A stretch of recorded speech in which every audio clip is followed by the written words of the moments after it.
What's up? Sorry, Roy, I interrupt you. What you were trying to say? All good, all good. All good, all good. What's up? How you guys doing? I'm good, man. Hi guys. I Thanks for mean, having me on. we have a new. It's not a Rossoneri team, but it's a Rossonero team for sure. He's part of And we're happy to bring him on the team anytime he wants to be part of the team. And Yeah, just say something, whatever you want to say about this. Oh, Davide Romano already here. Here we go. So just tell a bit about how did you become an AC Milan fan, and about your Twitter account. You have like 5,000 followers, man. How do you manage to do that? I started that in, I think, around 2015, just to speak to some fella English-speaking Milan fans, and I didn't realise how many there were actually already on the platform, and then it just grew from there. Really, it took off pretty fast, and then I originally just started tweeting news in match commentary, things like that, and then it just grew more into, I'd say, a bit more personal of an account, but I try to keep it mainly Milan based or football based in general. That's cool, man. So how comes an English guy is an AC Milan fan, especially around Manchester? What is the deal here? Especially because everyone says the Premier League is the league and everything else is a farmer league. So that's so unusual, you know. my dad's from Sardinia originally. He moved over here in like the 70s, I want to say, and then he had me in the 90s, and he just crowned me a Milan fan when I was born. He put the AC Milan shirt on me from that season, and since then I never really looked back. And the Premier League for me means absolutely naff all. Wow, that's great. Wow, that is so strange to hear. Yeah, man. I'm not a big fan of English football in general. Like, when my local team used to be in League One, I followed them home and away. When I was younger, so I couldn't go to the Milan games really by myself abroad, and my dad was working quite a bit, so I followed my local team around here. But that's pretty much as far as it goes with me in English football. I'm not a massive lover. That's great. No, that does make sense. Roy, what about you, man? I mean, this is the weirdest combination. A guy from LA, a guy from North England. I'm from Italy, living in London, and we all support AC Milan. I think it makes sense. It's the best team in the world. I cannot say anything. It's just normal. So I'm actually curious about your opinion. I was kind of surprised, a guy from North England. Of course, your family is from Italy and stuff like that. But I'm curious to see how AC Milan is seen in England or outside Italy. Like, what is the real image of the brand of the team? How important is or less important? Just let me know a bit. For me, when growing up in school in the 2000s, when we were probably on top, when we were winning Champions Leagues, we had that team that everyone talks about with Kaká, Paolo, Gattuso, Maldini, everyone in the team. It were people used to think that I was being a glory supporter, even though they knew that I were part Italian. They used to call me a glory supporter about it. But we were probably one of the biggest clubs in the world at that point. But then obviously, I think it all went wrong for us when we sold Sheva and then we sold Kaká, and we never reinvested that money properly that we got. I know that we needed the money to sort out our debt issues, things like that, but we never replaced two key players. And then Maldini, Nesta, they were all aging. We never really replaced them properly. The only time we replaced them was with Thiago Silva, and then we sold him. The first player that we had after Shevchenko, we had Ibra, and then we sold him, and we never really grew. And then I'd say after we won that Scudetto in 2011, that's when Milan then kind of just fell off as a brand. I'd say, especially over here, no one really spoke about it. It was all Juventus used to be able to go into Sports Direct, JJB Sport, all the big sports shops, and there'd be Milan jerseys everywhere. But now it's just so hard to get hold of it. But I'm thinking now that I think when we're back in the UEFA Champions League, that's when we'll be back. on top a bit more, and it'll be a bigger brand again. Especially over here, we're seeing it now in America and China, how we're the biggest club from Italy in them areas, and I think it'll happen in Europe again, but just once we're back near the top. Yeah, I think my generation, Roy's generation, we grew up with a great AC Milan. We've seen winning everything, but I think your generation is the last one that saw something decent from that club, from our club. So makes sense. The new generations, as a 15 years old, 16 years old, doesn't even know what is AC Milan. No.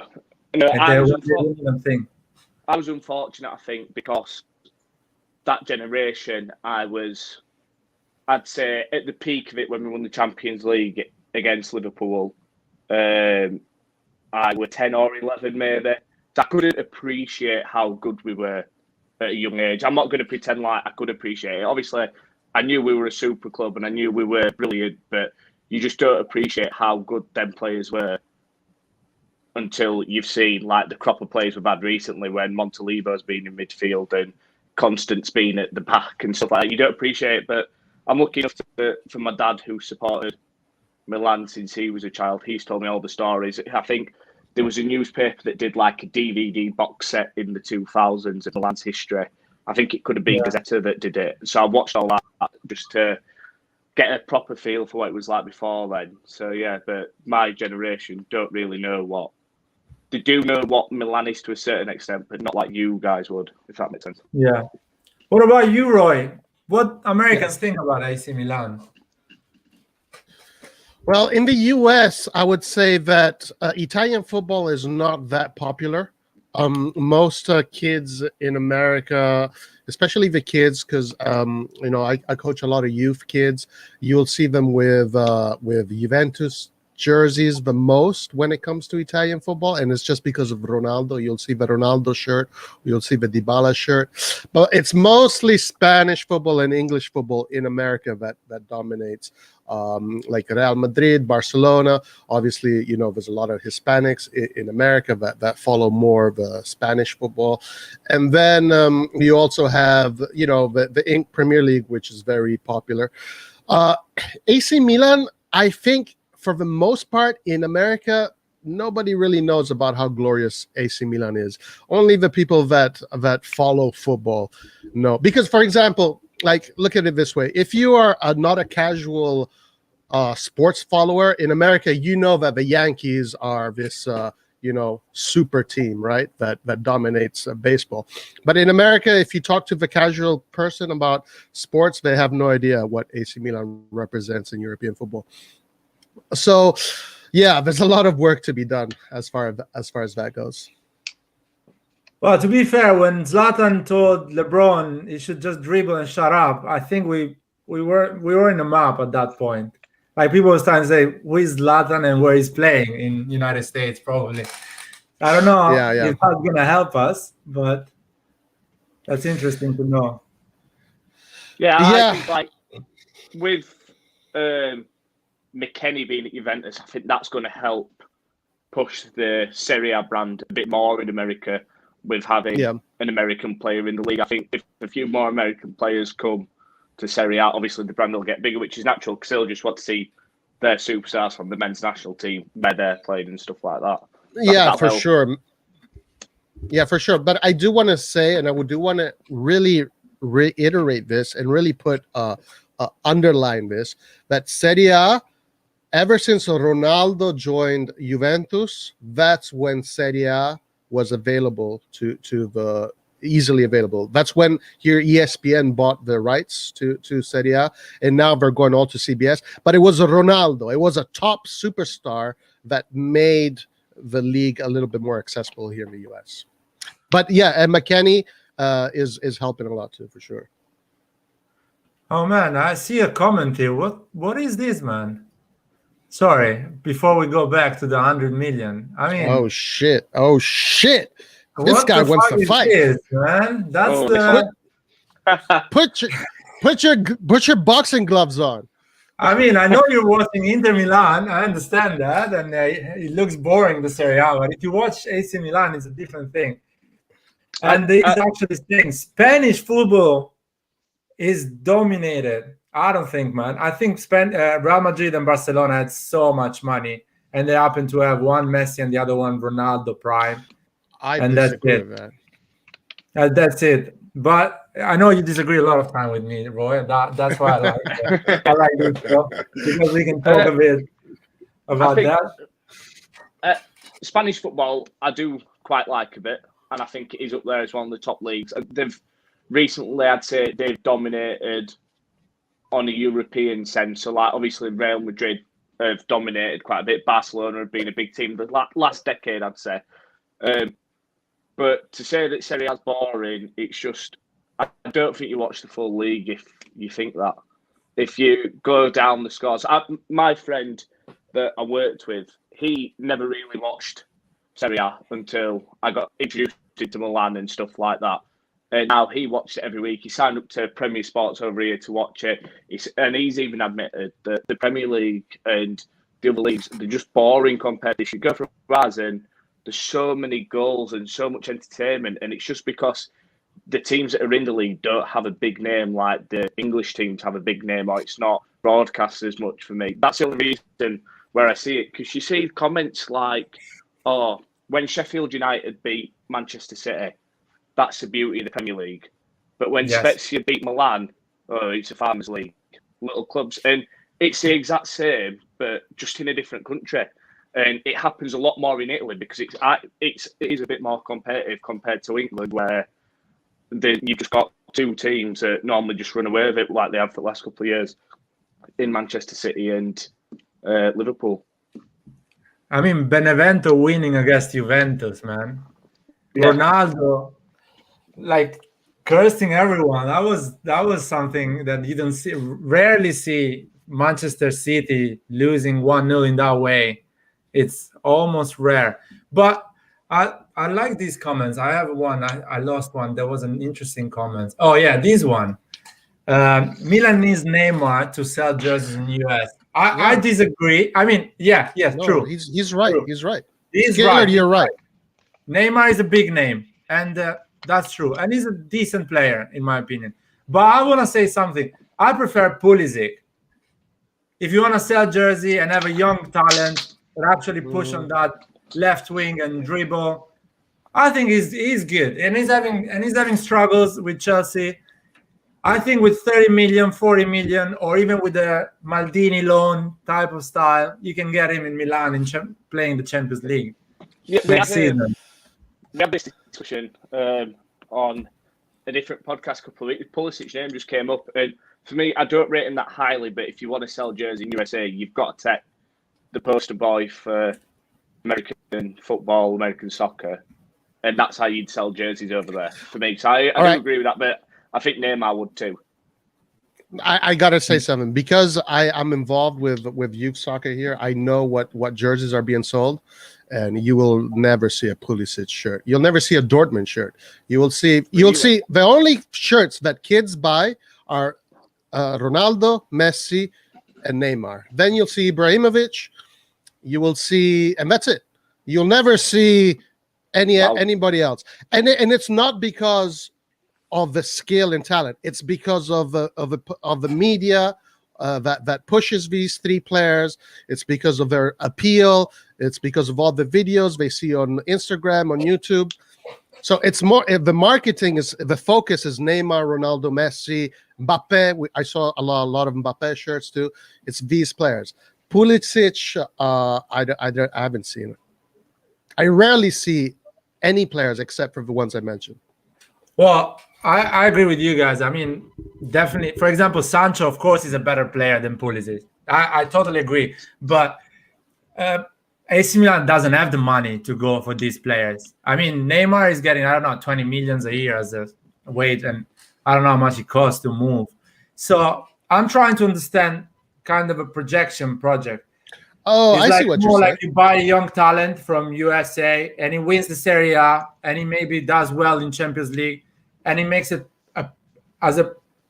you say, oh, fuck, I'm proud of being American because I have a player that is playing for one of the best teams in Europe, and he's winning actually. And with the pace Pulisic has, and he's good at dribbling, definitely is better than Rebic.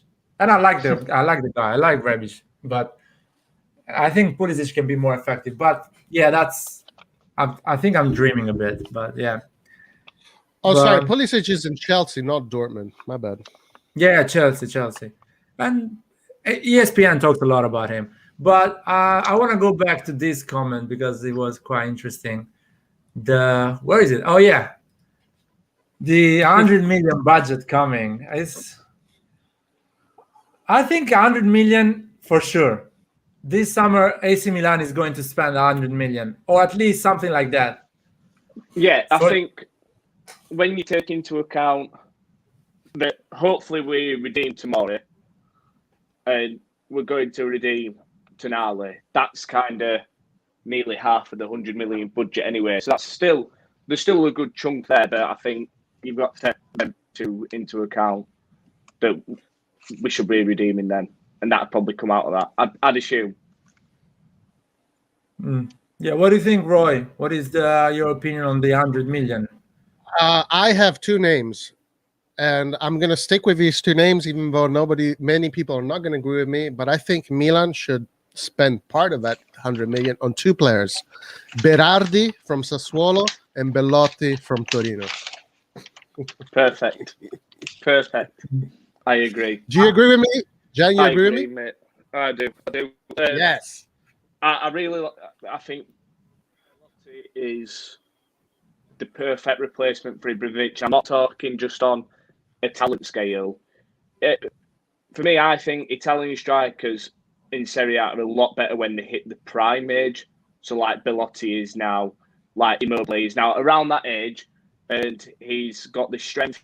He's scoring goals in a crap Torino side, and I just think with better players around him, he's going to hit at least 20 a season, 25 a season, especially with us, and he's a boyhood Milan fan, so that makes it that little bit sweeter. And then Berardi, I do like him, but I also like Orsolini, who we've been mentioned to, but either of them two I'd be happy with.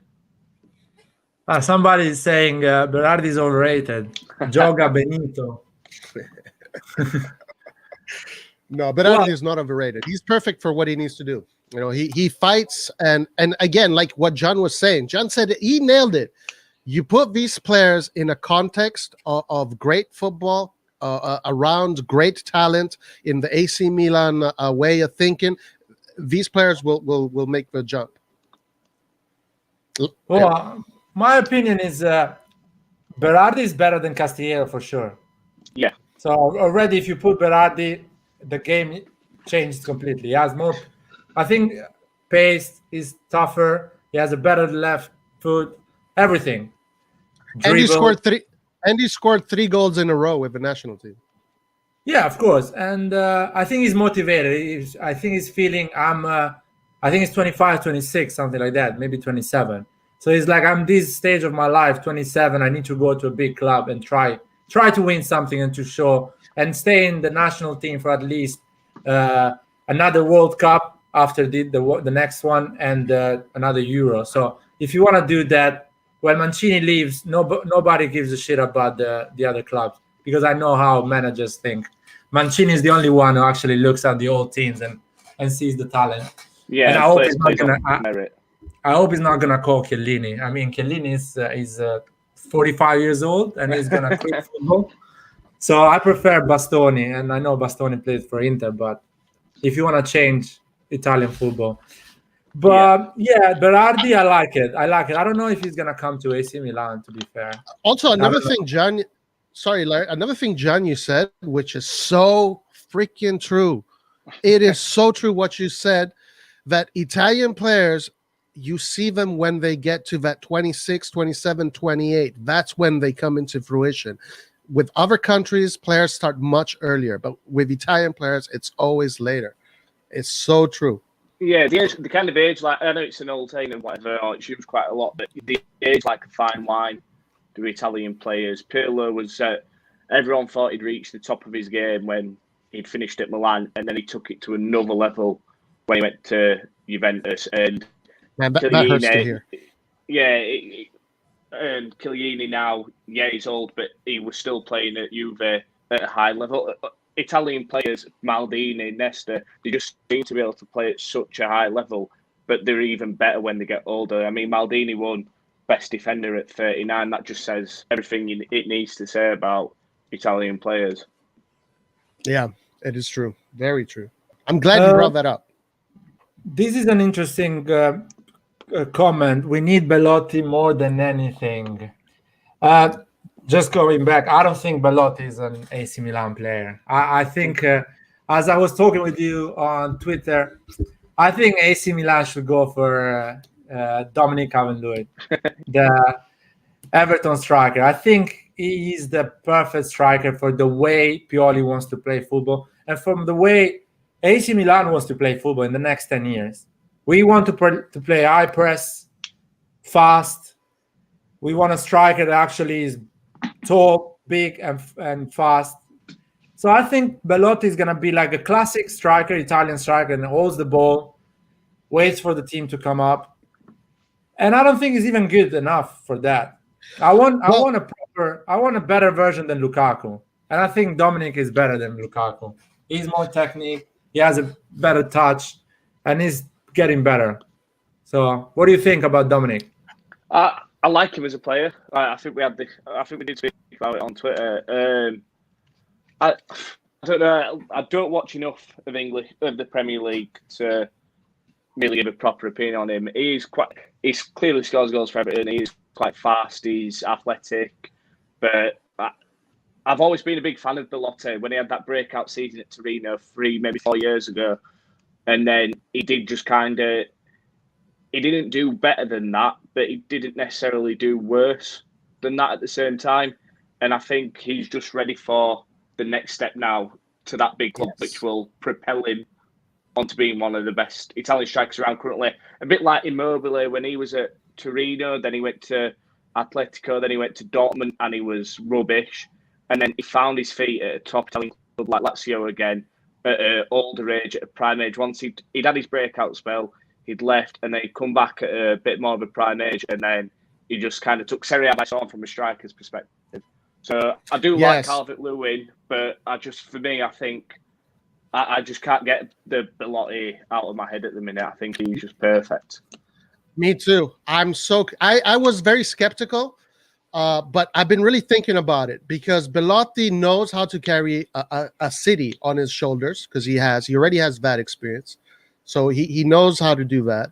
And if you really look at the way Belotti plays, it's not even his goals are good. You know, he's very fast. He's very intuitive in front of goal. He'll be in the right position. But he also has excellent through passes. I just watch his highlight reel, right, of his goals, and his through ball passes are almost kind of like Rui Costa's. All right, not that level, but almost. I think Belotti, he first of all needs to change. He needs to do the step because, damn it, what the fuck are you doing, Belotti? You can't be fighting for the 10th place your whole career. You are in a position of privilege being a professional soccer player. Now exploit the fact that you can bring it to the top.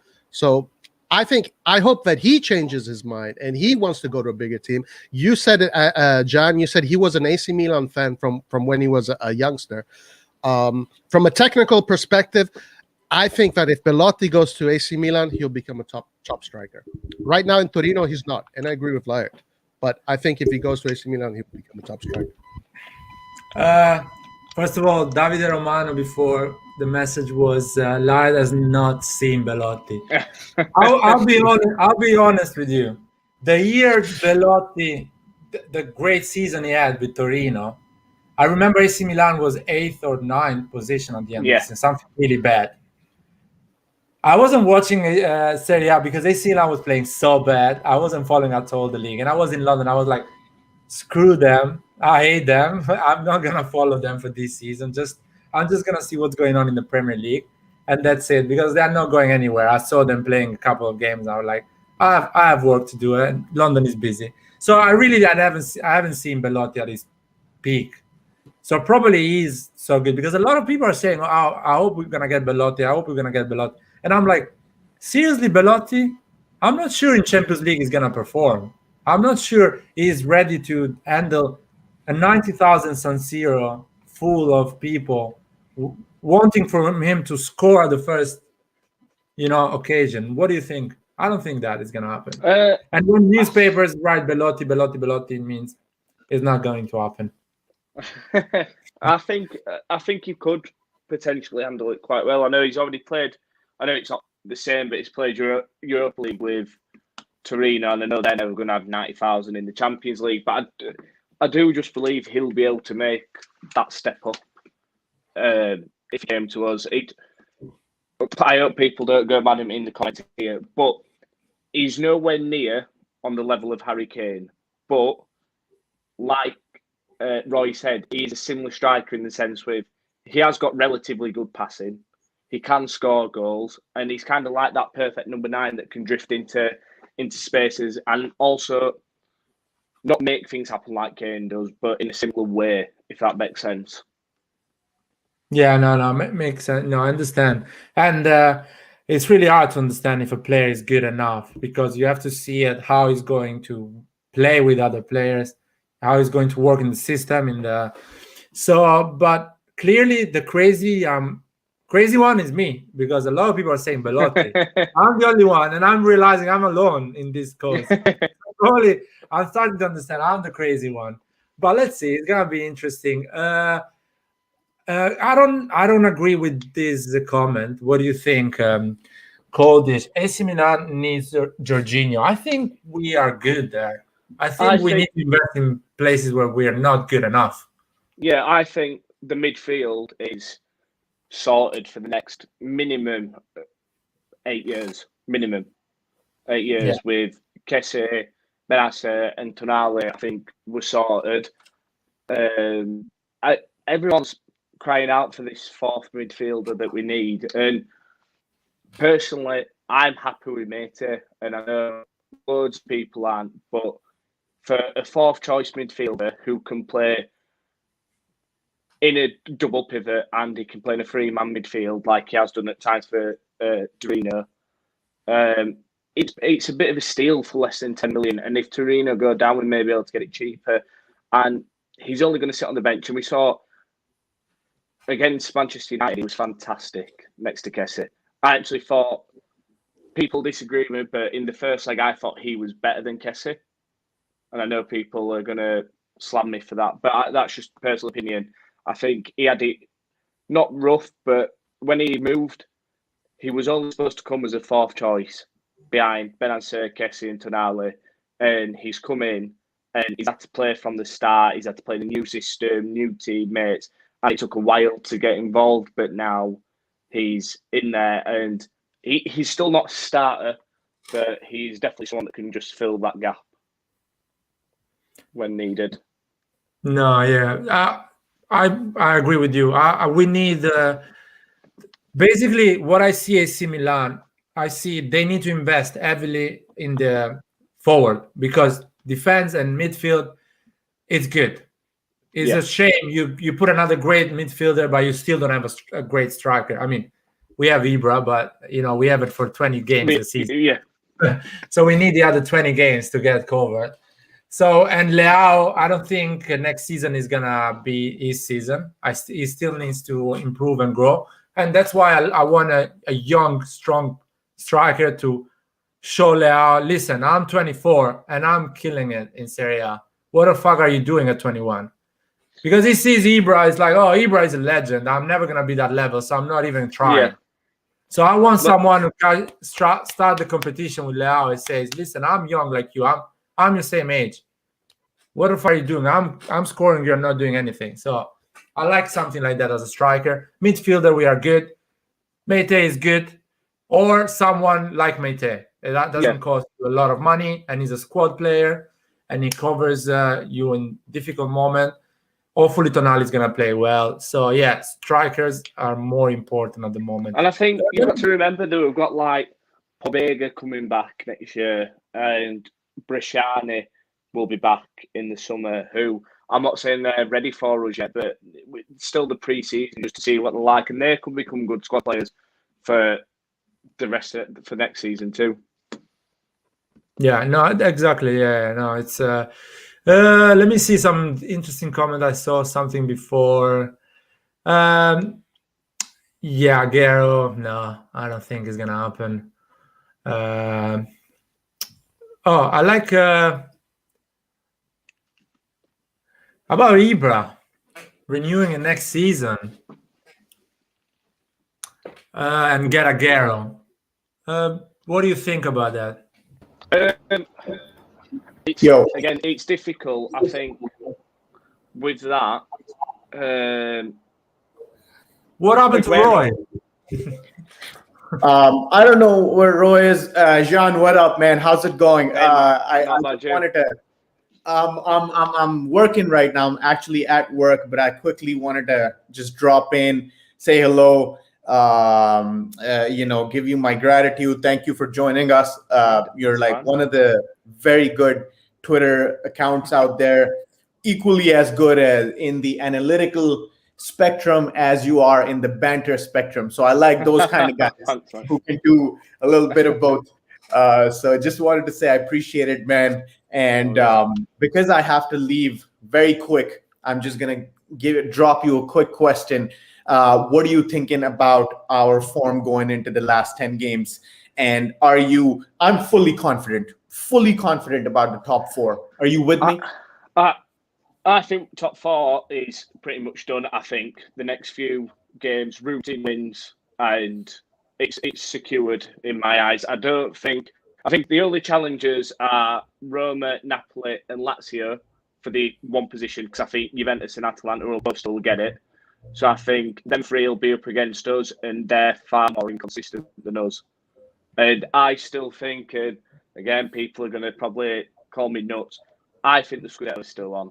And until it's mathematically over, for me, it isn't over until it's impossible. And going into the first week back, we've got Sampdoria at the early kickoff.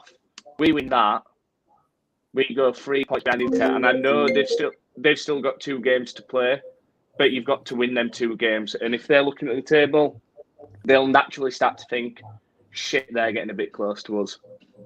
I love it, man. I do think we've still got a chance at it. Until it's mathematically over, it's not over. I love where you're going with this.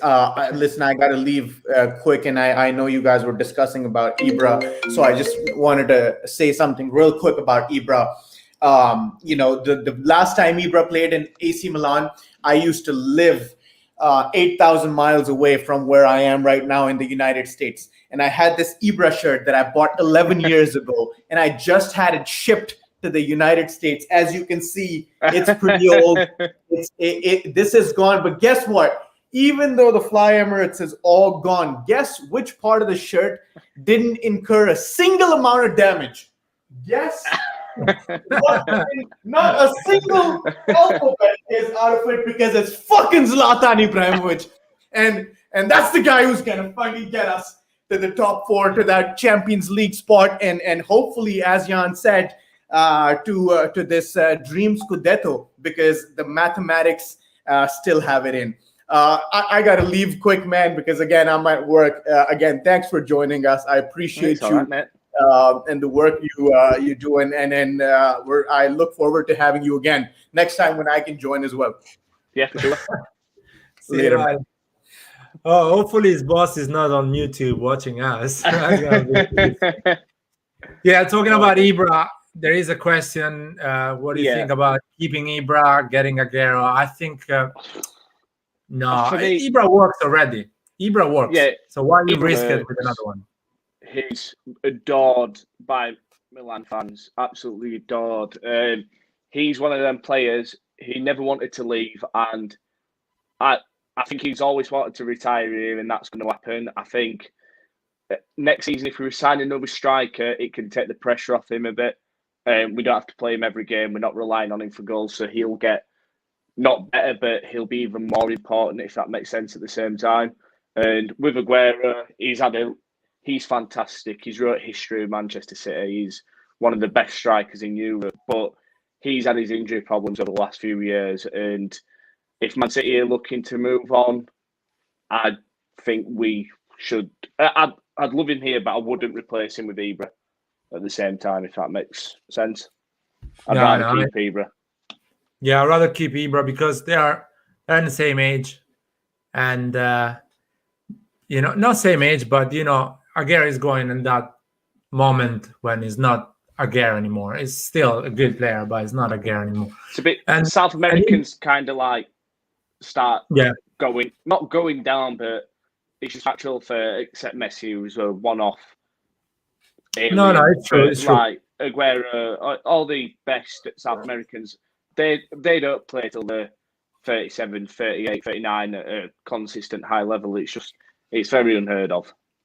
And I think Aguirre has always been playing in a perfect machine.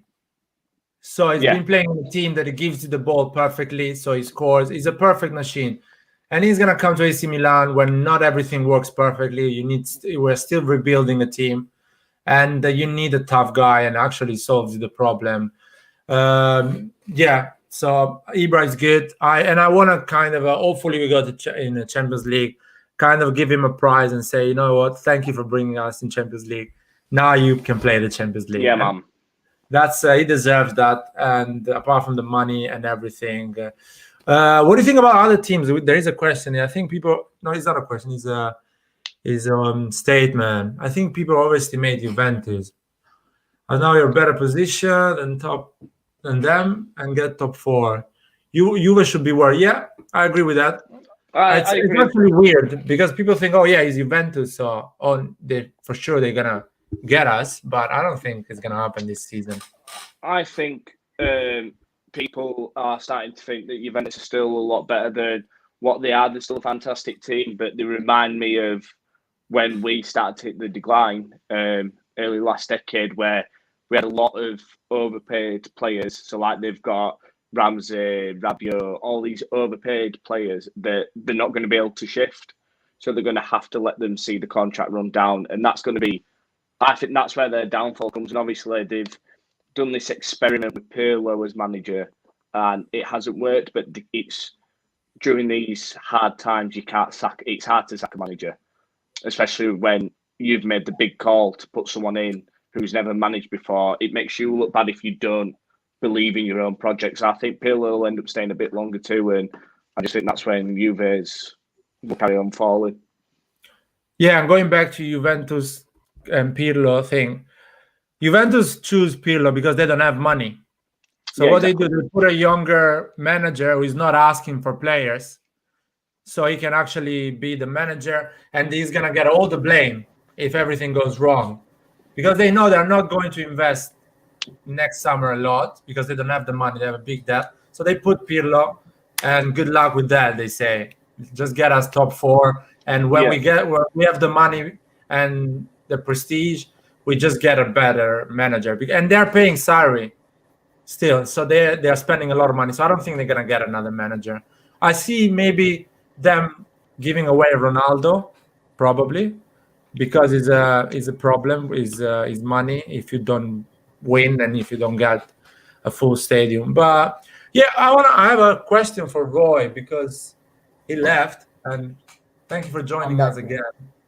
My mouse is not working. Somebody was saying about Benacer. Yes. And if you're worried about this, somebody releasing his clothes, what do you think, Roy? Have you any news about it? Is the release clause 50 million? If it's 50 million, that's that is very cheap for Benacer. Benacer is more like a 90 million, 100 million kind of player, in my opinion. This is if Sancho's worth 100 million, Benacer is worth 100 million. I think he's that level of player.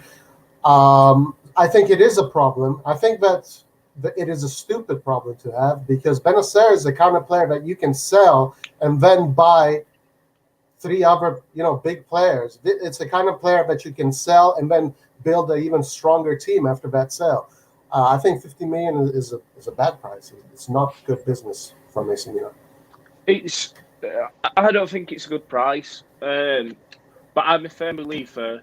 I personally don't get worried over release clauses because the player has to want to leave. If someone activates that release clause, it means nothing unless that other player says, I want to go there and sign the contract. Unless Milan turn around and say, no, we really need the money. And then they got a bit like Ibra and Thiago Silva did. back at the start of last decade. So I'd prefer, if we were going to sell him, I'd say obviously a lot more money because he's worth a lot more. But it's one of them release clauses, they just don't worry me too much, because if the player doesn't want to be at Milan, then I don't want him at Milan personally. So if he wants to go, he'll go. If he wants to stay, he'll stay, and that's perfect for us.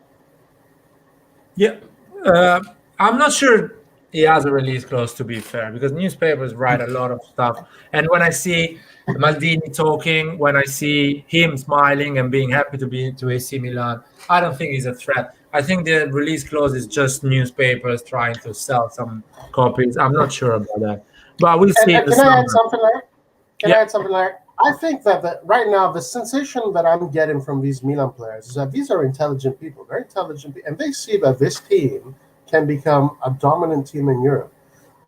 I think they're intelligent to know that. They see it, and they see that they're part of it, and I think they want to stay together, and they want to go all the way. Yeah. I mean, football, there is two type of big players. There is the big player that wants to be big for a club and make history, the history of that club. And there is those big players, they want to try different leagues and prove how good they are in different situations.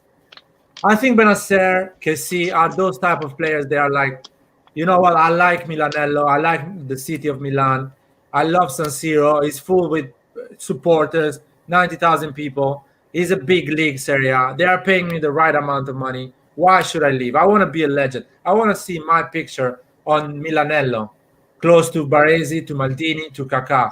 I want to make history with that club. Yeah. It's kind of Harry Kane. Harry Kane is doing that with Tottenham. He's a player. He wants to stay. Of course, Tottenham is not the right level for him. He's bigger than Tottenham at the moment. So he probably has to leave because he wants to win something. But Harry Kane, I see, is a type of player. If Tottenham is a top four, he's playing all his life for Tottenham. He doesn't need to go to Real Madrid, Manchester United, because he believes in being part of a club, of a history, and making history. No need to go in a bigger club. Yeah. What do you guys think? Yeah, no, I agree with that.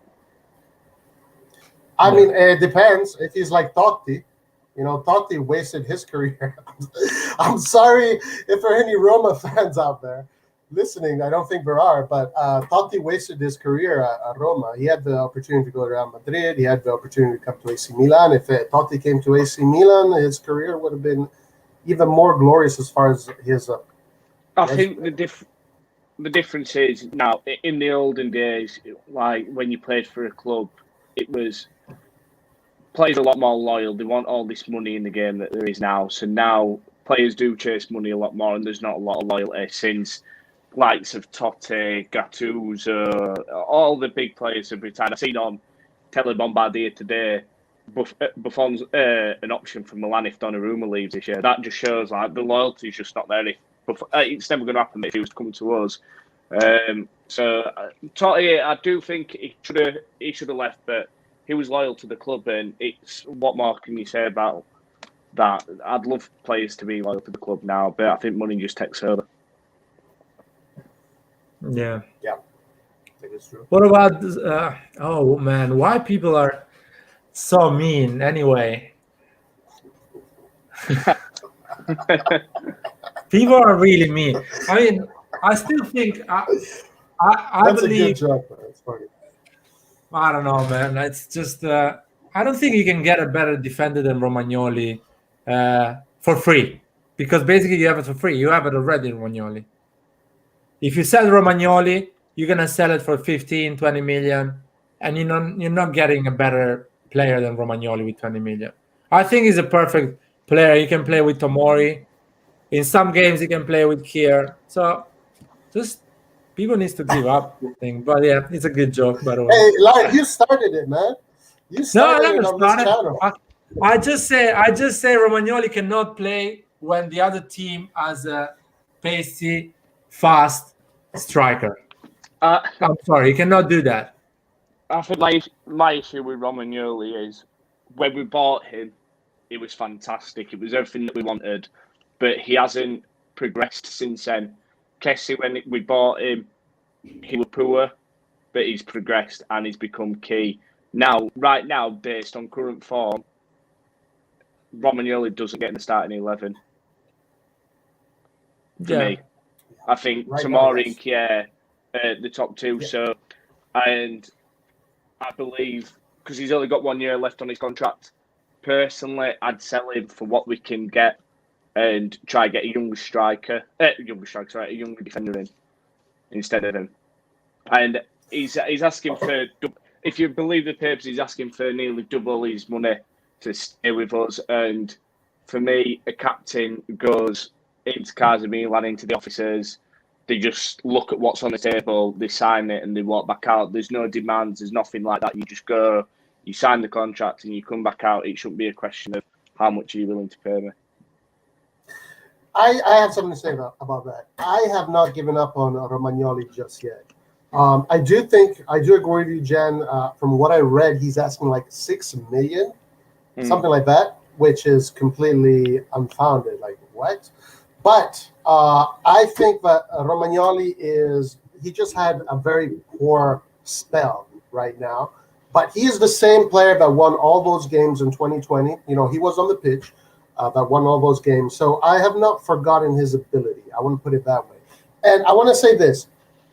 Romagnoli, whether or not he is he's the best defender in Milan, probably not, but he is one of the best Italian defenders. He's in the national rotation, not as a first player right now, but he is in the national rotation. If you're a central defender that is in the Italian national rotation, means that you're very good. So I would be a little bit scared to give him up right so fast. Yeah, I agree with you.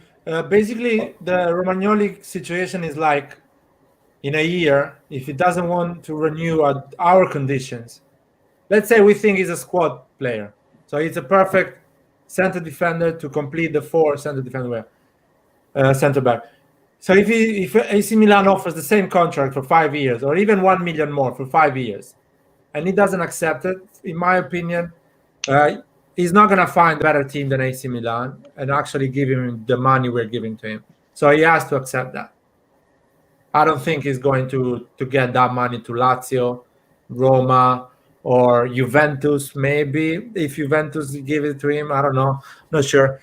Inter, I'm not sure about that. So, and outside Italy, no one knows him. I don't think he's a big name. So, yeah.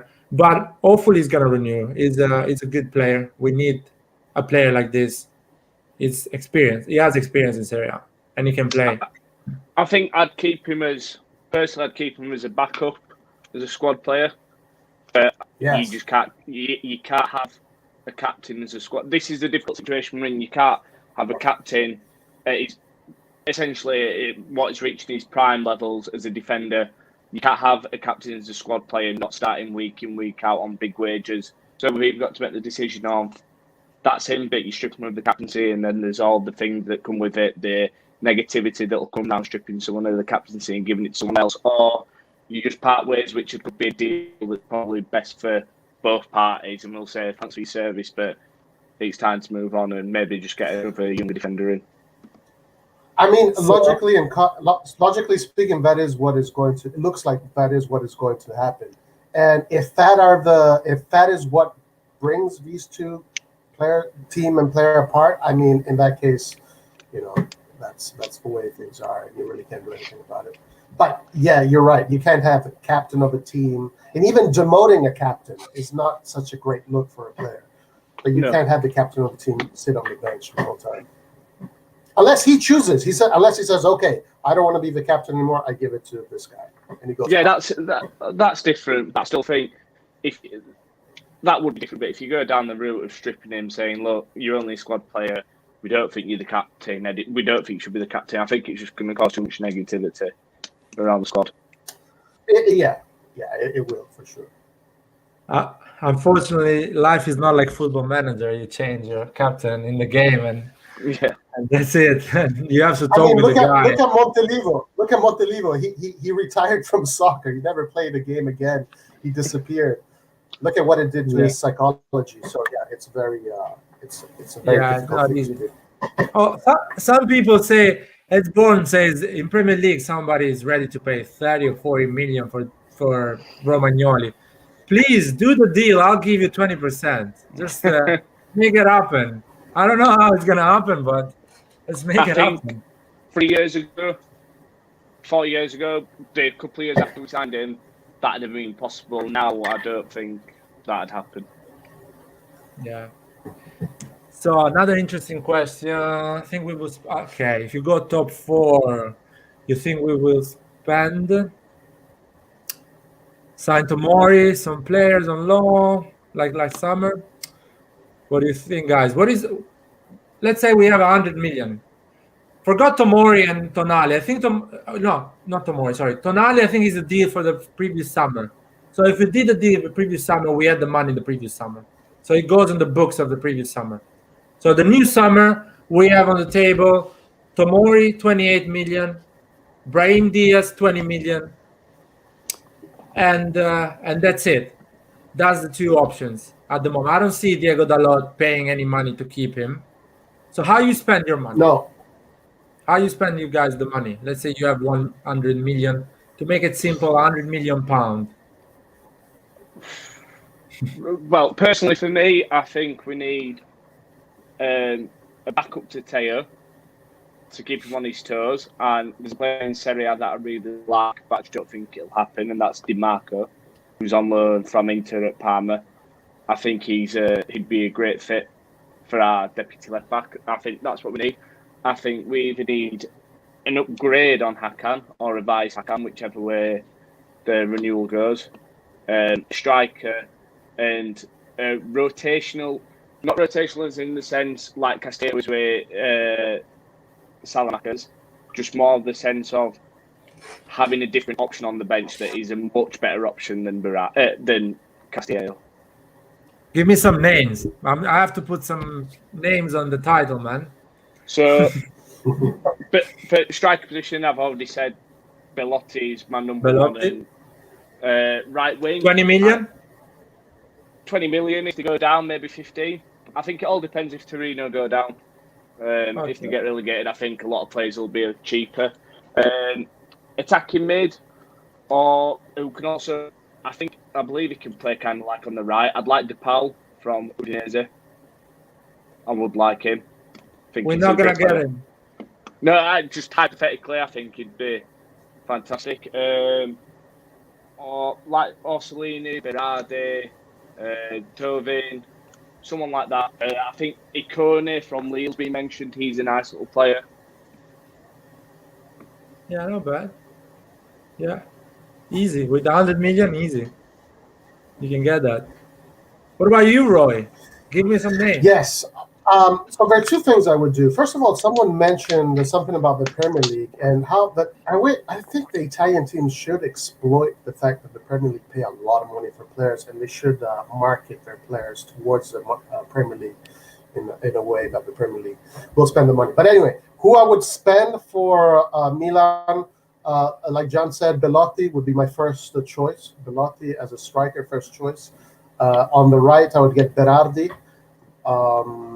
I do like Di Marco. There's a lot of good right backs that could play to Theo in Italy. So there's plenty of them.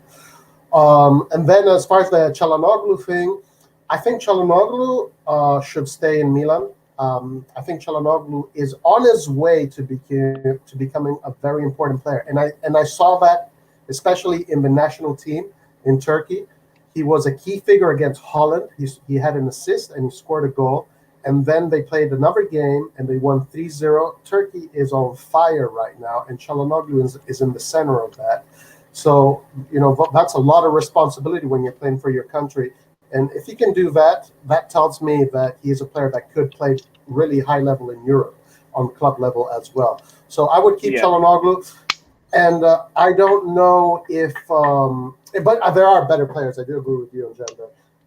Diaz, I have a suspicion he'll become a national team player. Right now, Diaz. Do we keep Diaz or do we get Pessina maybe? I really like Pessina. I do. I really like him, and the fact that we could get him for essentially 50% cheaper because of that option that would be great. With Diaz, I do like him, but I think he's inconsistent. But at the same time, I don't think he's had the consistent game time with us. He's been flunked from right wing, left wing, centre attacking mid. And one game he's starting, the next he's on the bench. Then he might start 2, but then he'll be benched for like 3 or 4. The ideal world, I'd keep him on loan for another year and see how he does then, and then maybe make a decision. I have a question for you guys. If you, sorry, Yeah, can I ask both of you guys a question about Diaz? So this is my opinion. I want to see what you guys think. I think that Diaz right now, he's still in the under 21s. He's still very young, still getting his experience, and also his muscle growth is still at the young stages of his early 20s. But I think that in 2-3 years, Diaz is going to become the trequartista of the Spanish national team, which if you're that player, that means you're one of the top players. What do you guys think about this? Whoever wants to go first. I can tell you, the Diaz situation is simple as that. The guy is coming at the age of 20 years old in Serie A, and he's playing like he's been playing forever there. He doesn't feel the pressure. He's always trying to fight. He's always. When I see him play, I always feel like, okay, he gave everything, and he's not scared. He knows how to deal when there is a bus parking in front of him. He's trying to dribble. He's trying to get penalties. He's smart. He's dodgy. He gets penalties. He tries to get fouls. So I think he's a mature guy. So I will take him. I will pay 20 million for him. I think in the current market, I will pay 20 million for a 20 years old talented player. And do you think he'll become a national team starter? Yeah, I think he's gonna be a top player. I think it's no coincidence that he's played for Manchester City and Real Madrid, arguably the 2 biggest teams in the respective countries at such a young age. There's no doubt about his talent. It's just whether we can unlock it. And the trouble is, we as Milan fans, and we're all guilty of it, we expect so much from our players because we've seen the champions that have been in the past. And we do have to have a little patience, but at the same time, you can't afford to be patient when you're playing for Milan. You can't afford to have time on your hands. You've got to perform straight away. When, especially in a position like Diaz, when we're being graced with Kaká, Rui Costa in a similar role, similar positions, to then having Paqueta and now Diaz and Hakan, the expectations are so high, and sometimes we just expect too much of them. No, I understand. Do you think Diaz will become a national player, Jan? Like a starting? I want to say yes, but I don't know enough young players in Spain at the minute enough young Spanish players to say, yeah, he's better than X, Y, and Z to get there. But I'd like to think he would be, because like I said, to play for Manchester City, Real Madrid at such young ages, there's clearly something in him, and he's starting in the under-21s now. He got the assist last week in the first game of the international break for him. So I think he could be that player, and it'd just be a shame to miss out on him. Like if we let him go back to Real Madrid and we don't try to keep him, but like I said, at the same time, we just can't afford to have any passengers as such. Like you've got to produce when you're at Milan. You haven't. It's harsh, but you haven't got the time to grow, especially in the modern day. This is a fun comment. I mean, we need to invest 100 million in a hospital to recover injury players. It's a good take. I don't mind. I mean, oh man. But first of all, I want to say something. This is another fun comment. This guy is fun. I choose Krunic over Diaz. Come on, Krunic has been 5 years in Serie A, and now he started to play football. Diaz has come in Serie A 2 minutes ago, and he's performing on the same level. I don't think Krunic needs to go, in my opinion. And I would love to know about you guys. What do you think about Krunic? But it's going to be another day because I don't think he's a relevant player to talk about him. Yeah, I have 2 last questions. I mean, 2 last topics. So let me find it because I'm really bad. Oh, yeah. So, Antonio M is saying that he's been scouting around and he's convinced that AC Milan needs a Ligue 1 player and a Premier League player, because he thinks the type of players in these leagues are quite interesting to be in, to make the difference in Serie A, because football is different in Serie A. They are slower. They're not slower, but they play slower paced. So putting a fast player, we've seen that with Lukaku. I mean, Lukaku I still think he's a top player, and during Manchester United period, Mourinho and all the managers, they didn't really appreciate his work. But you can see Lukaku coming from the Premier League with his pace and his physicality, kind of dominating a Serie A game by himself, making an average, not an average team, but a good team look great, like Inter Milan. What do you think about this theory of bringing some from the Premier League? In specific positions, yeah, of course. Yeah, I think it does come down to specific positions. I mean, I think Tomori's fitting in perfectly, but you can't have two Tomoris in the team. I think Kier and Romagnoli give Tomori, it's like the perfect balance type of thing. But I do agree. I mean, that's what Maldini wants. He wants young players from the French league that are physically ready and can play in Serie A, and then teach them the tactical side. So if that's what Maldini thinks, then I'll get on board with it, because it's Maldini at the end of the day. If that's what he wants, then I'll back him and believe it. Yeah. And Ligue 1 has a lot of young players. Kalulu coming not even from a Ligue 1, from a team from the Ligue 1, from the youngest of the Ligue 1. So it's quite interesting. I think I really trust Maldini. That's why I put him as a thumbnail for this podcast. I really trust him. I think he knows what he wants. When I was in Italy for Christmas and everyone was talking about Simakan, he was having an interview on DAZN, and he was saying we need a fast, young, and strong on V1 center back. He was saying that. And clearly he got that defender. He went to Chelsea and he said, I want Tomori. And I think he's going to pay for Tomori, and Tomori wants to stay in Milan. So if Maldini thinks we need a fast striker, a pacey striker, somebody who actually plays like Lukaku, for example, just to give an example. I would love Harry Kane, but whatever. And he says that I don't think he's going for Belotti. He's going to find someone, or if he doesn't find that player, he's going to go for Belotti or for another experienced striker, a Serie A striker. Because you're right. If you're a Serie A striker, you know how to deal with the Serie A football.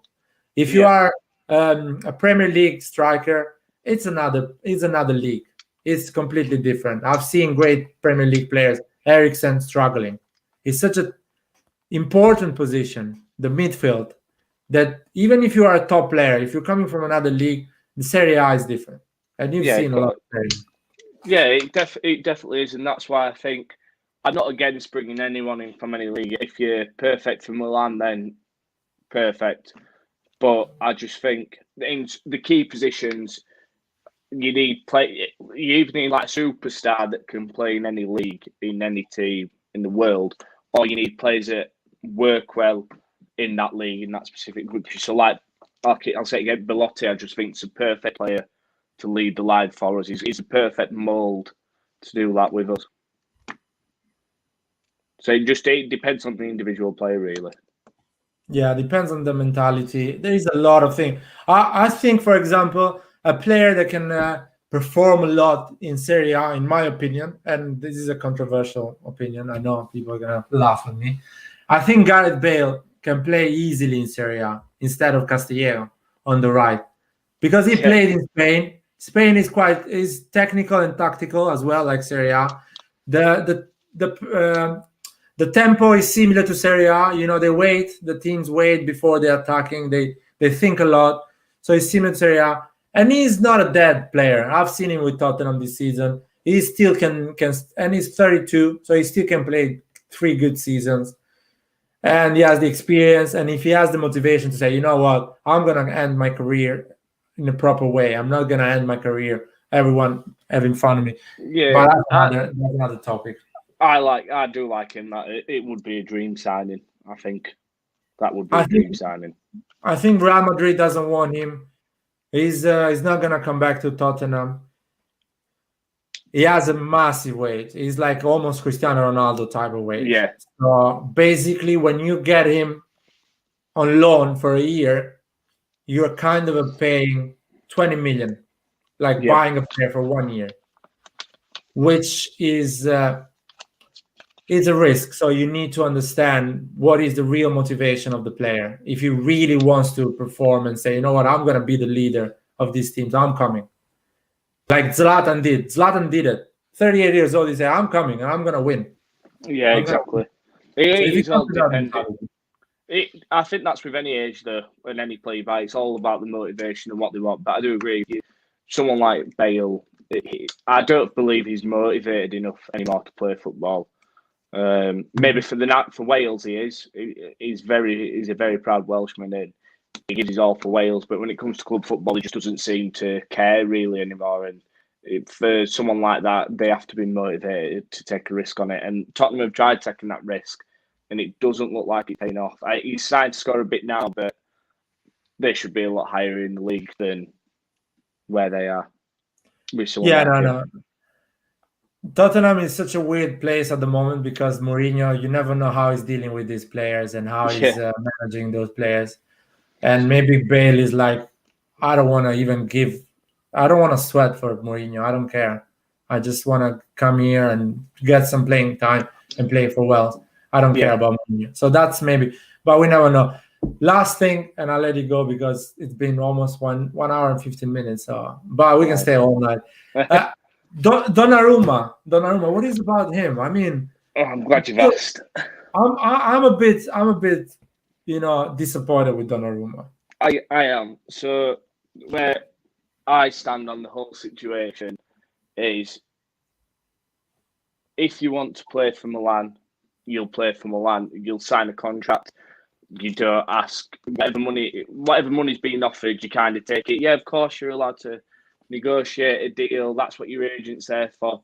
But when you're saying that you love the club, you want to win with the club, you're currently the vice captain, it shouldn't even be in the papers that you're potentially leaving to another club. You should be signing the contract. And what he's asking for at 10 million a year, that'd make him one of the highest paid goalkeepers in the world. And he's not at that level yet, where he hasn't played Champions League football yet.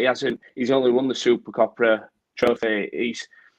There's a ceiling to how much you can pay a goalkeeper and how decisive they'll be in a game. He's made some fantastic saves for us, match-winning points, but they're the kind of saves that, that's what you pay the money for, but you should be keeping clean sheets nearly every week at that kind of money, in my opinion. It's a goalkeeper's job is to keep the ball out, and that's what...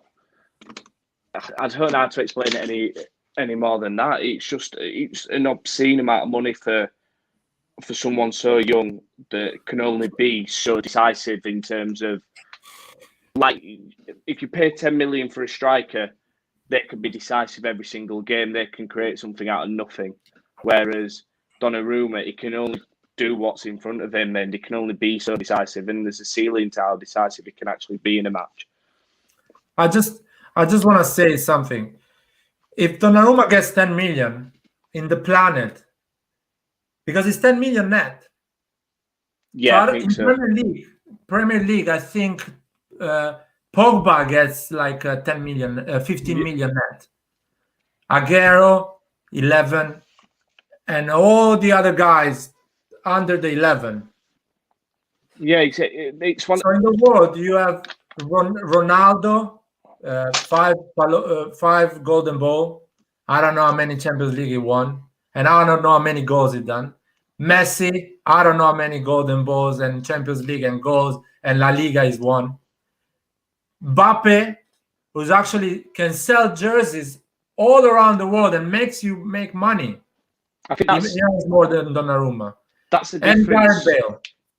They're the type of players that, and it's no disrespect to Donnarumma or goalkeepers, but nobody goes around wearing goalkeeper jerseys with the favourite goalkeeper on the back. You're not only paid for performances, you're paying for a brand in a player. So what's on the back? People will buy a Milan shirt if it's got Mbappe on the back. they're not going to buy the goalkeeper jersey just because it's got Donnarumma on the back. That's no disrespect to Donnarumma. It's been fantastic for us. I hope he stays with us for 15 more years. But for 10 million a year to be the highest paid goalkeeper, I don't want that. I think you can get a very good goalkeeper at half them wages, and as long as they've got 10 other players in front of them that do the job, their job becomes a lot easier, and you don't need to pay that big money. You can reinvest it further in the squad. Yeah, and you kind of create a case, you know. If Donnarumma can get that money, everyone is gonna ask that money. Yeah, Everyone exactly. AC Milan is going to buy is gonna say, "I want 12 million." I'm a player that I did 25 goals last season or 30 goals last season. I want 12 million, and you have to give him because you've done that mistake before. Exactly. And I think Raiola. Everyone hates Raiola, but we only hate him because he's so good at his job. He's the best agent in the world of football, and he can get the best money for his players. That's why people employ him. But there becomes a point when, in a negotiation, where you say to if Gigio really loves the club like he says he does, you turn around and he says, "Look, your deadline is, for example, April the 20th. If you haven't negotiated my contract by then, I'll take it into my own hands. I want to stay at Milan." If he doesn't want to stay at Milan, it can go for me. No player is bigger than the club. Maldini, when he was here, he went into the officers, he signed a contract, see you later, and it was done. And I don't think any player should be trying to hold the club to ransom as such. Yeah, I totally agree. Some people are saying it's the hardest. No, it's not the hardest role, man. Yeah, it's not. I believe, for example, Atalanta doesn't have Donnarumma, and he's performing. He's getting the top four. The latest, he's playing great football. He's going in Champions League. Loris, a lot of big players. Paris Saint-Germain doesn't have a better goalkeeper than Donnarumma, and he's performing in Champions League. I don't think the keeper is important to have a solid keeper, but not the best one in the world. Yeah, like a goal. It all matters what you've got in front of you. The 10 other outfield players will decide that game. I think goalkeepers, they are unfortunate because they will never be remembered for the saves that they make, just the mistakes that they make, which it is a bit unfair, but that's just the way it is. But if you've got 10 strong outfield players in front of you, you don't need a brilliant goalkeeper. Abiati wasn't a brilliant goalkeeper. No, we never had the best goalkeeper in the world. Yeah, Never. Abiati wasn't a great goalkeeper, but he had Thiago Silva and Nesta in front of him, and we conceded how many goals that season in the league, or the second half of that season, and that was with Abate maybe at right back that year, and who was at left back that year? Emmanuelson, maybe. I can't exactly remember the left back. Yeah, so Emmanuelson was on the left, or Antonini sometimes. Yeah, Antonini, that's the one. And it's all about, if you've got 10 strong outfield players in front of you, your goalkeeper can be, it don't matter, or as long as you're a well-organised team. We look at Udinese, they've got a very good goalkeeper in Musa. I really like him. For me, I'd like to sign him. But they've only conceded 3 more goals than Milan. That's because they've got a good system with okay defenders that are good defensively. And if you've got that, you don't need a top goalkeeper. You don't need the best goalkeeper in the world. Okay defenders that will. No, it's I totally agree with you. What do you think, Roy, about Donnarumma? What is the situation? I mean, we kind of agreed. Like, he's important, but AC Milan shouldn't give 10 million to a 22 years old who hasn't won anything at the moment. And we are going in Champions League because Zlatan came and changed the team. Of course, Donnarumma is performing, but Donnarumma was there before, and we didn't go top 4. Sorry, right, just before you say, like with Donnarumma, he saved us so many points, but you could argue in the Man United the first leg, he was at fault for that goal. The way that he came out. Yes, Tomori was also at fault. Then there was a game just before that, or was it the Udinese game where he missed the save, where it kind of just went straight past him. That's what, if you're earning 10 million a year, you can't be making mistakes like that. They're the saves that you have to be making, like no exceptions. And I've just seen the comment where it says Raiola is the problem, Donnarumma isn't. That's to me that's not true. If you want to stay at the club, your agent is there to negotiate the deal, but Donnarumma could walk in the office tomorrow and sign a contract without Raiola being there. So it's all on Donnarumma in my eyes. Raiola's just doing his job. Yeah, I agree with you. There was something that Jan said, which was actually very, very true, and it's something that has been discussed before. Even if we really look at Berlusconi's Milan, we never really had, the greatest keeper on the planet, and yet we won everything. When Sebastiano Rossi was the goalkeeper of Milan, he wasn't even the first choice of the national team. Then we had Abbiati, we had other goalkeepers. We had Dida at a certain point became the national team, the best. Well, not the best. Sorry, the first player for Brazil, but he still wasn't the best goalkeeper in the world at the time. So yes, John, you're absolutely right. We don't need the best goalkeeper in the world to be successful. So that is definitely a correct argument, and the stats show that. Now, as far as Donnarumma he is potentially the best goalkeeper in the world, or will become the best goalkeeper in the world. So, we have that in our house, in our home. I think he will sign again. I think they will find 7.5 or 8. They will settle for that. I think Raiola, this is just the way he does his contract negotiations. They're probably going to wait. All these contract renewals they're all probably going to wait until they know for sure that the Champions League is happening. And really it comes down to that. And it's not me hating on Donnarumma, because I think he's fantastic and I think he will go to the top. But there is only so much, like I said, how effective he can be in a game. And I'd rather spend that money in wages on better players outfield who can directly affect the game in a moment of genius, as opposed to Gigi, who can only do so much in a game. Yeah. And also, Donnarumma, you were saying Donnarumma has cost Milan a lot of points, even in the past.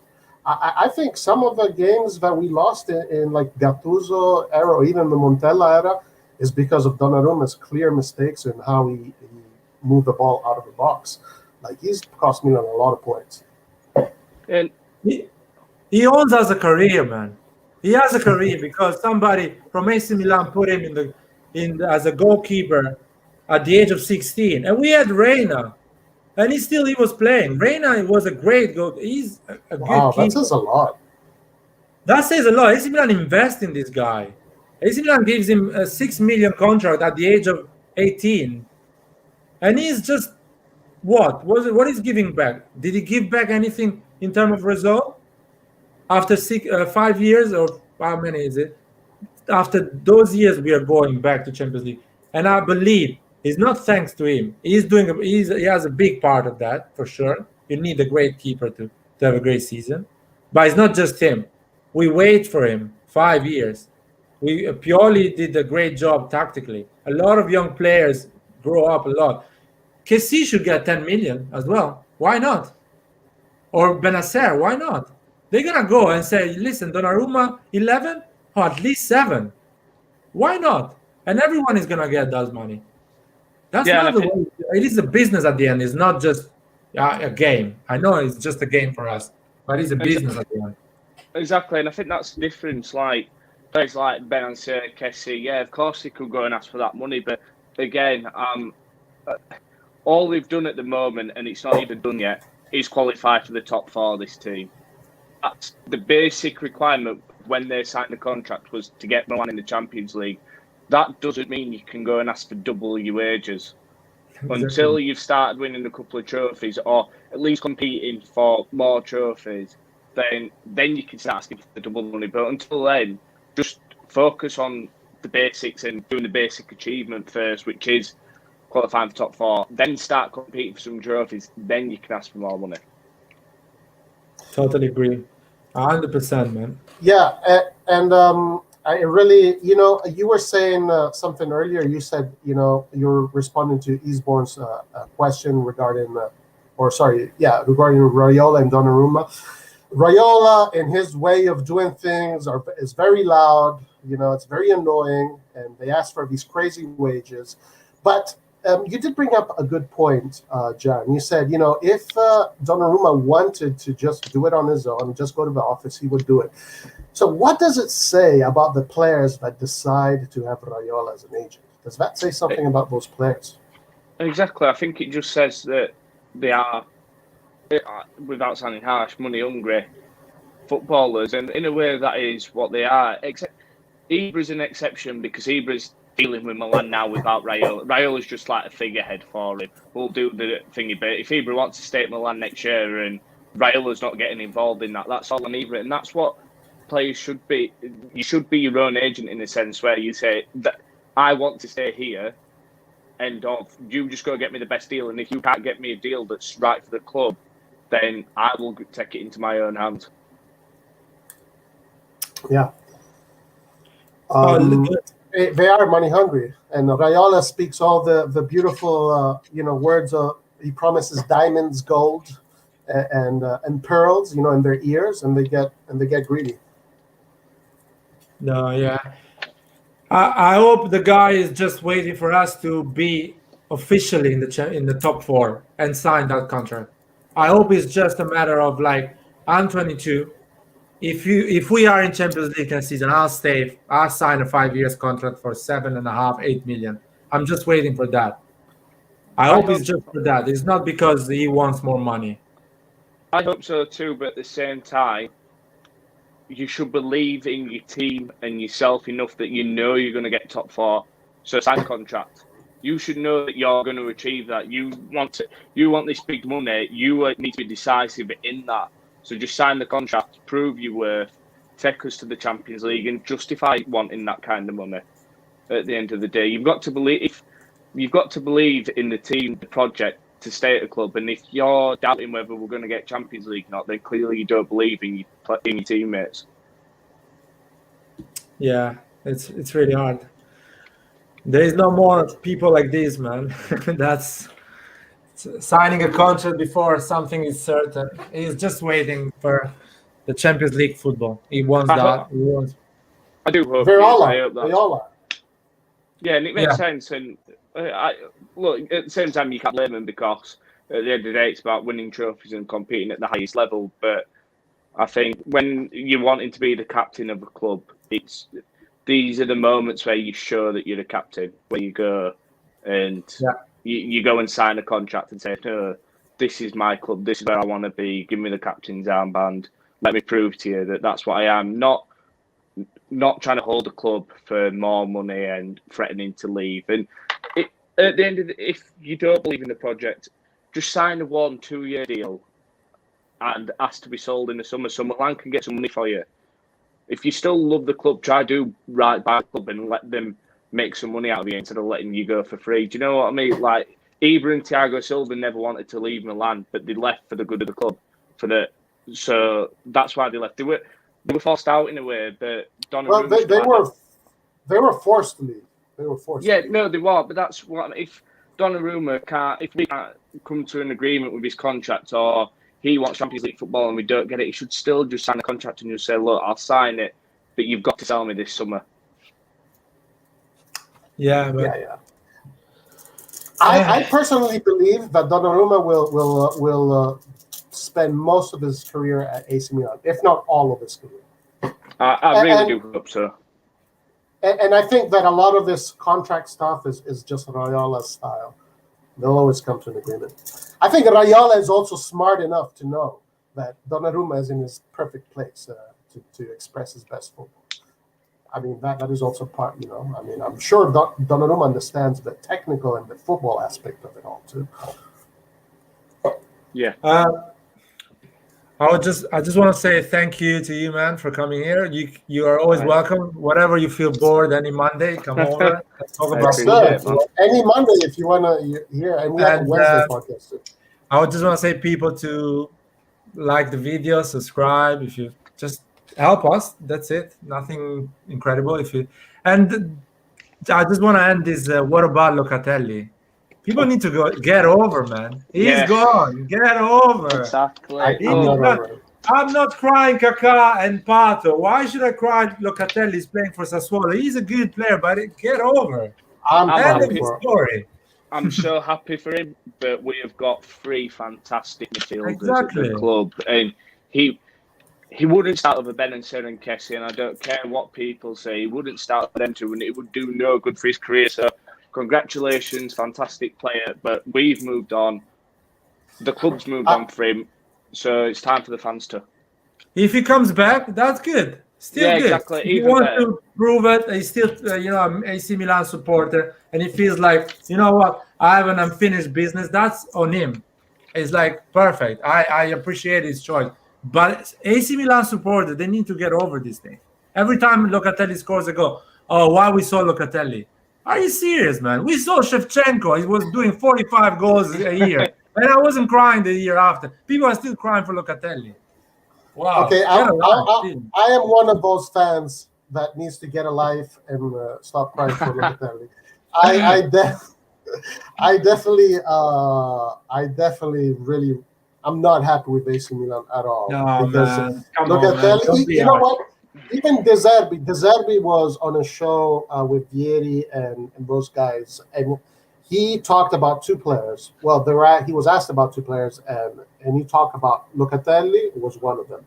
And he's saying, and De Zerbi, the coach, says Locatelli is a player for a top team. And we saw it during the national break. Now, Jan is right. Locatelli, Benacer, and Kessie is the perfect thing for Milan. Perfect combination. But I really regret that Milan sold Locatelli. I mean, we have Mate. Why we don't need Mate? We should have had Locatelli instead of Mate. I don't know, man. Regrets make sense when you sell like a massive player. You're like, oh my God, why we sold Shevchenko? Why we sold Ibrahimovic and Thiago Silva? And now we are like 7 years without a Champions League. Those are regrets. But Locatelli, I'm sure it was a mistake. Clearly, looking at how he's playing, it was a mistake. But you cannot regret it for all your life, Locatelli. We didn't regret Pirlo. Pirlo went to you. I regretted Pirlo. I was telling the club, you idiots, you're selling the best central midfielder in the world. Exactly. And people are like, Pirlo is a fucking asshole. But for Locatelli, it's like, oh my God, why we sold Locatelli? I'm like, seriously. Yeah, like with Locatelli, look, hindsight's a beautiful thing. And if we'd have known he'd be this good player now, I'm sure he wouldn't have sold him. But at the same time, if someone had said to me, look, your 2 midfielders are going to be 2 of the best midfielders in the league, and you're going to have one of the best young Italians as their 3rd choice in Tonali, but Locatelli's going to be playing at mid-table Sassuolo, I'd have shook your hand and said, yeah, perfect. If we're in a worse position without him, and our starting midfield was Paolo and Montolivo, then I'd be regretting. But we've got Benacer and Kessie, so I can't regret that. That is true. That is undoubtedly. And Tonali too. Very good. Yeah, no. Oh, Antonio Emmett, don't buy Benacer and Kessie jersey, man. Just saying. Just keep it. Buy maybe something else this summer. But that was fun, man. When I say like the video, we just got 3 likes, so it's better to leave. People are tired of us. No, that was fun. It's been a pleasure, everyone. That's great, man. And follow the guy on Twitter. He's the only, probably one of the few AC Milan accounts that writes something makes sense, So it's not easy to find someone like him. Thank you, guys. Forza Milan. Forza Milan sempre.